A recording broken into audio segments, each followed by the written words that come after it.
Kwa kila jambo kuna majira yake, tamambako yendeke, kazana usifaza ike. Uposiki yako pambana na wala usichoke, usamani cha mwenzako atakama umebaki upweke. Maandiko nasema pisheni hodi utafunguliwa, atafutaye atapata na ombaye atapewe. Japo napambana sana na hujafikia hatua, usikate tamaa kabla matunda yanatokea maua. Mateso yanazidi sana na kuna wakukokoa, umeacha nomewe na watoto wanaugua.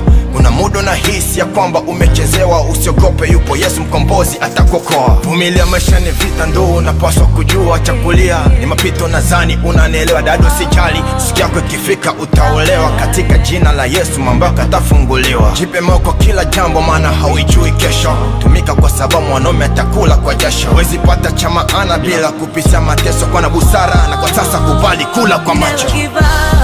Kama bado napumua, amini kwamba ipo siku yako. I say get up, pambana sana, vumilia na usimwache kama Mungu wako.